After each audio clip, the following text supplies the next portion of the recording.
नमस्कार cinema hall के दोस्तों। एक अंतराल के बाद मैं जुगनू साहब के पास आया हूं और इस बीच आपके कई फ़ोन मेरे पास आए कि जुगनू साहब कहाँ चले गए हैं। जुगनू साहब यहीं थे, मैं ही कहीं व्यस्त था। जिस मेरी मुलाकातें होती रहीं, हम लोग बैठते रहे, चाय पीते रहे, गप्पे मारते रहे, लेकिन वीडियो नहीं बन पाया। तो आज बारिश के इस मौसम में हम लोग फिल्म इंडस्ट्री की किसी एक हस्ती पर बात करेंगे। तो जुगनू साहब, आपका स्वागत है फिर से। आज हम किस हस्ती पर बात करने वाले हैं? नमस्कार सिनेमा हॉल के दर्शकों, जुगनू का नमस्कार। अजय जी, आपका बहुत बहुत शुक्रिया। आप इतना सुंदर वक्त निकालकर आप मेरे पास आए। नई इंटरव्यू देने जा रहा हूँ, थोड़ा अंदर से डर भी रहा हूँ क्योंकि ऐसे कर्मयोगी के ऊपर बोलने जा रहा हूँ जिसने हमारी इस फिल्म इंडस्ट्री के अंदर ऐसे ऐसे महान कर्म किए हैं। जैसे हर फिल्म इंडस्ट्री के छोड़कर हर इंडस्ट्री के अंदर सचिन साहब क्रिकेट के भगवान माने जाते हैं। मद्रास में रजनीकांत जी को सिनेमा का भगवान माना जाता है। इसी तरह हमारी फिल्म इंडस्ट्री में भी एक भगवान हुए हैं जिनको मैं अपने शब्दों में, शायद आप इत्तेफाक ना करें मेरे साथ, पर मेरे हिसाब से मैं सोचता हूं वो संत हमारी फिल्म इंडस्ट्री में आए और बड़े महान और बड़े खूबसूरत इतने काम करके गए, इतनी बुलंदी पे गए। फिल्म इंडस्ट्री जिंदा रहेगी जब तक उनका नाम नहीं मिटा सकते। गोल्डन शब्दों में हर बुक के अंदर उनका नाम आएगा। अब आप पूछेंगे कौन? उसके लिए मैं आपको एक छोटी सी कहानी पीछे ले जाता हूं। दिल्ली के अंदर एक बच्चा पैदा होता है, लड़का, और उसका माँ बाप उसका नाम रखते हैं प्राण। प्राण साहब, प्राण साहब, प्राण किशन स्कंद, होनहार बच्चा, पढ़ाई में शार्प और बहुत समझदार। और उनके पिताजी सिविल इंजीनियर थे, सरकारी नौकरी करते थे और बदलियां होती रहती थी, कभी ये शहर में कभी वो शहर में। तो उन्नाव में, यूपी का एक शहर है, उसमें उन्होंने प्राइमरी स्कूल की एजुकेशन ली। उसके बाद वो रामनगर में आ गए, वहां उन्होंने कॉलेज की पढ़ाई की। वो देहरादून में भी रहे, मसूरी में भी रहे, पर जब वो बड़े हो गए, कॉलेज कर लिया, तो उनका एक अपना शौक था कि मैं क्या करूं, क्या प्रोफेशन करूं। तो उनके माइंड में था कि मैं प्रोफेशनल फोटोग्राफर बनूं, और वो फोटोग्राफर बने। दिल्ली में उन्होंने एक ट्रेनिंग छोटी सी ली। उसके बाद उन्होंने सोचा कि अब फोटोग्राफी करने के लिए सबसे बढ़िया जगह कौन सी है। तो उस टाइम लाहौर फिल्म इंडस्ट्री जो थी नंबर 1 पे जा रही थी। तो प्राण साहब लाहौर शिफ्ट हो गए और उन्होंने वहां पर प्रोफेशनल फोटोग्राफी शुरू कर दी। धंधा चल पड़ा।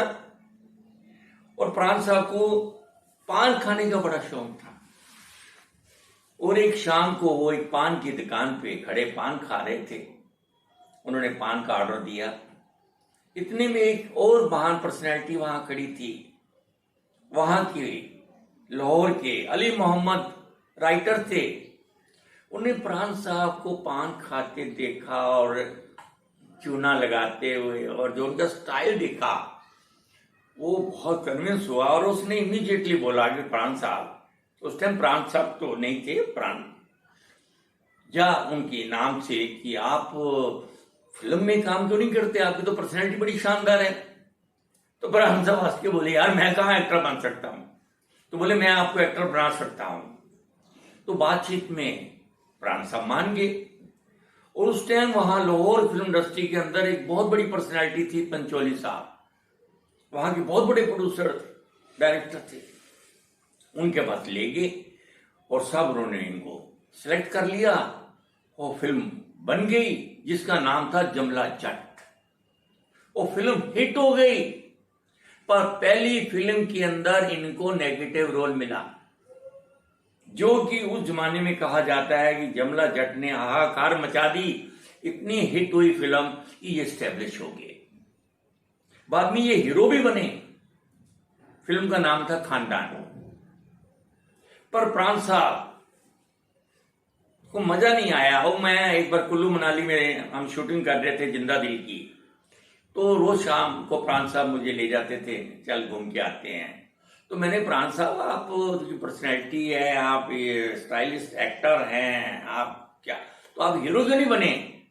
कहता यार मैं हीरो बना था, पर मुझे वो झाड़ के आगे पीछे हीरोइन के साथ में नाचना और हाथ मटकना, ये करना मुझे पसंद नहीं था। मैं चाहता था कि जिंदगी में कुछ एक ऐसा काम करूं जो कि जिंदगी, सारी जिंदगी दुनिया याद रखे, और मैं विलन ही बनना चाहता था।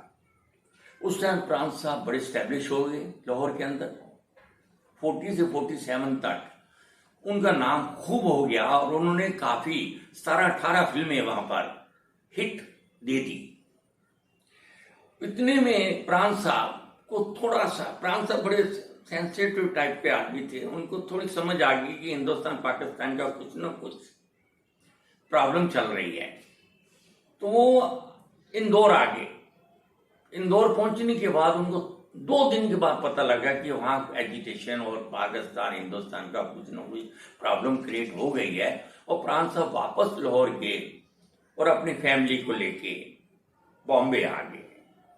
बॉम्बे फिल्म इंडस्ट्री, और इनके अंदर इमेज कि मैं तो वहां लाहौर का स्टार हूं, मेरी पर्सनैलिटी है, मैं बॉम्बे जाऊंगा और फिल्म लाइन वाले दोनों हाथों में मुझे उठाएंगे और मैं तो स्टार बना ही बना, मुझे कौन रोक सकता है। ये बॉम्बे फिल्म इंडस्ट्री है साहब, यहां तो स्ट्रगल करनी ही पड़ेगी आपको। नया लोग, दिलीप कुमार साहब, देवानंद साहब, राज कपूर साहब, इतने बड़े बड़े स्टारों की तूती बोलती थी। ये सब पंजाब से आए हुए थे। सब इन्होंने अपनी फैमिली के साथ में ताजमहल होटल रूम बुक कर लिया और वहां रहना शुरू किया कि लोग तो मेरी इमेज देख के आएंगे मेरे पीछे पीछे। पर सब किसी ने नहीं पूछा। पैसे की तंगी होने लगी, ताजमहल का जो रेट था वो अफोर्ड नहीं करने लगे। तो इन्होंने थोड़े दिन के बाद एक होटल दूसरा शिफ्ट कर लिया कोलाबा में, जो थोड़ा सस्ता था। उसके बाद साहब इन्होंने वहां भी थोड़ी तंगी हालत हो गई। उसके बाद इन्होंने ऑर्डिनरी गेस्ट हाउस में जाके शिफ्ट कर लिया। हालत दिन ब दिन खराब होती जा रही थी। तो आपको याद होगा, मंटो बहुत बड़े राइटर थे, जिसके ऊपर हिंदुस्तान में फिल्म भी बनी, नवाजुद्दीन हीरो था उसका। वो यहां पर बहुत बड़े राइटर थे। और शाम अपने जमाने का बहुत हैंडसम हीरो था। प्राण साहब को साथ उनकी दोस्ती थी। तो मंडो ने बोला कि प्राण साहब मैं आपको फिल्म दिलाता हूं, जिद्दी, बॉम्बे टाकीज की। तो प्राण साहब को बोला कि आप सवेरे बॉम्बे टाकी में आ जाइए। अब प्राण साहब के पास पैसे नहीं थे लोकल ट्रेन की टिकट लेने के लिए। तो प्राण साहब ने आइडिया लगाया कि सवेरे मॉर्निंग ट्रेन पे जाऊंगा तो शायद कोई मुझे चेकिंग नहीं करेगा।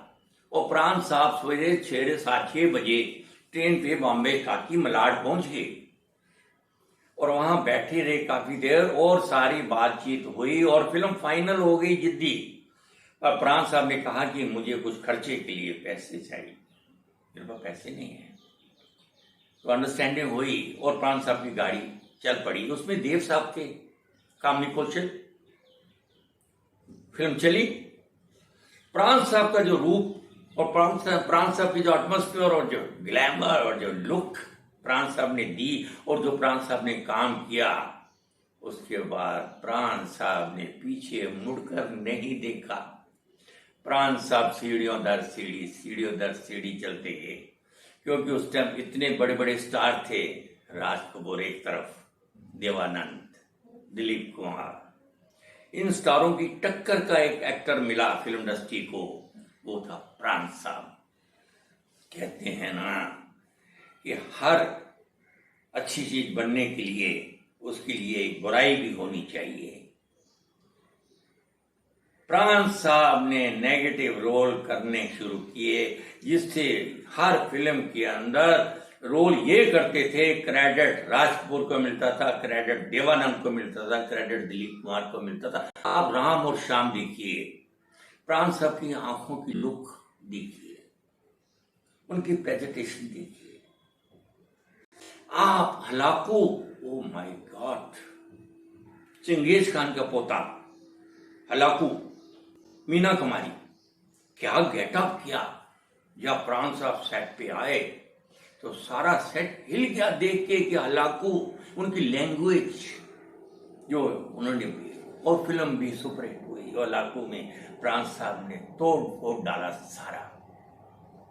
राज साहब ने जिस देश में गंगा बहती है, डाकू का रोल दिया। उसने डाकू के रोल को इस बुलंदी तक पहुंचा दिया कि डाकुओं की हिस्ट्री बदल गई। उसके बाद साहब दिन ब दिन इन्होंने काम करते गए, और आपको इन्होंने बीच में स्टाइल चेंज, जो स्टाइल था, प्रेजेंटेशन थी, जो ड्रेस था, और साथ में अपनी लैंग्वेज भी वो चेंज करते थे। शीशे के सामने खड़े होके, मेकअप करके, ड्रेस होकर, जब तक वो 100% कंफर्म नहीं हो जाते थे कि मैं ये हूं, उस टाइम तक वो सेट पे नहीं आते थे। कंफर्म करके वो सेट पे आते थे, और जो वहां पर अपना जलवा दिखाते थे साहब, इनका नाम था प्राण साहब।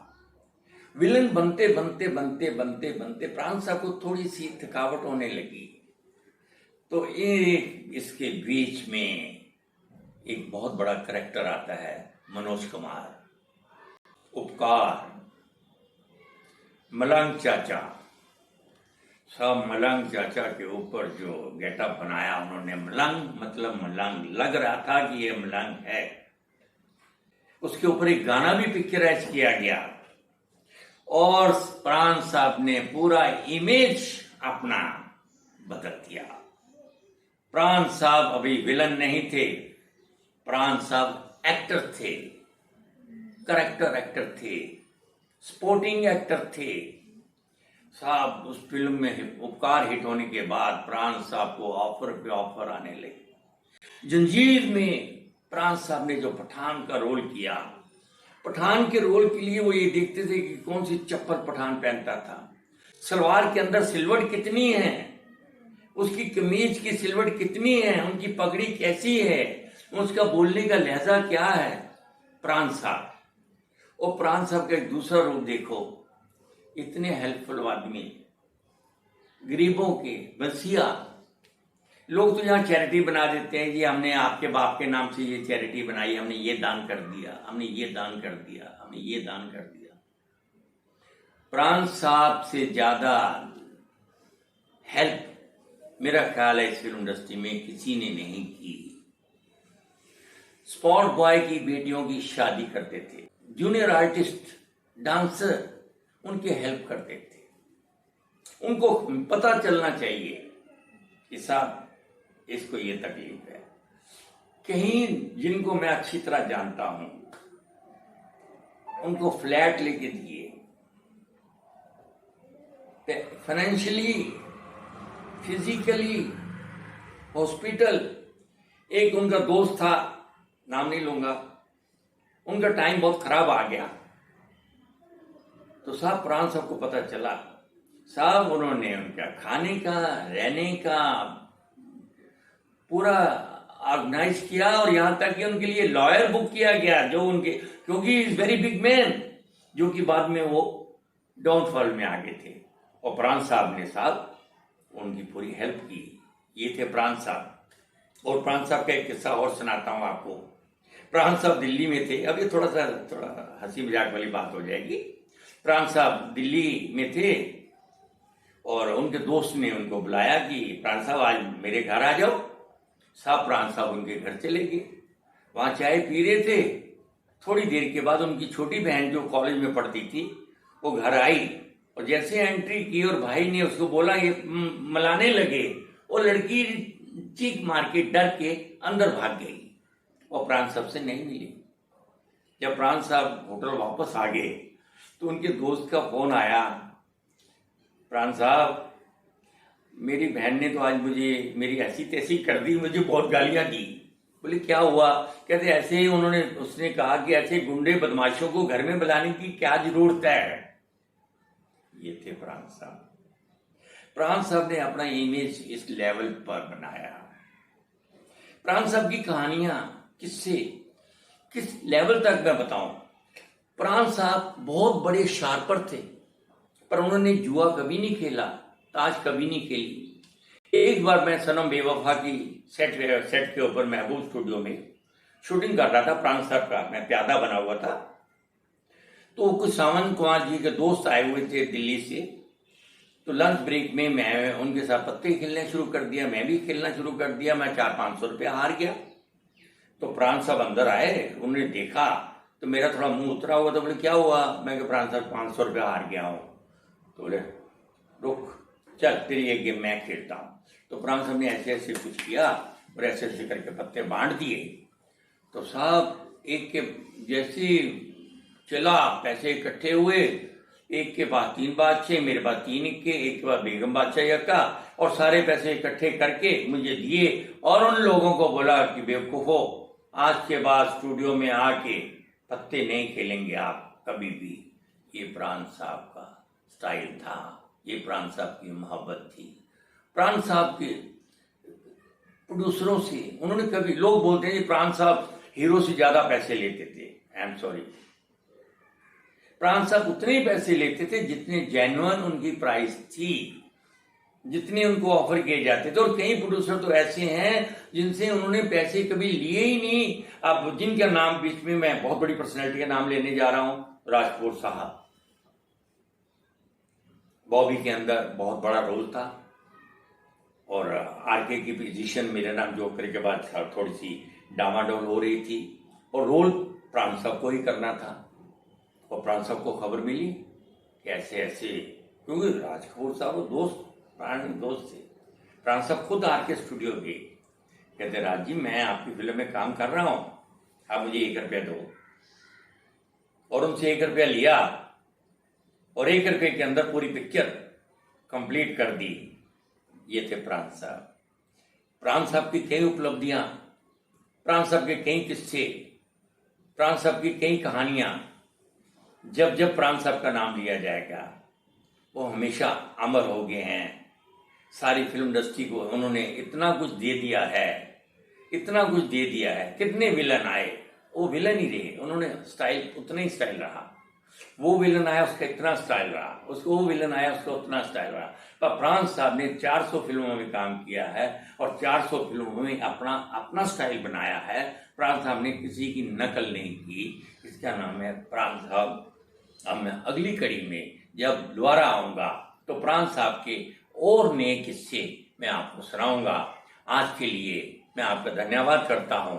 Thank you very much everybody. Cine माहौल के लिए शुक्रिया। अजय जी नमस्कार and thank you very much. मिलते हैं अगली कड़ी में, किस्सा बाकी है अभी।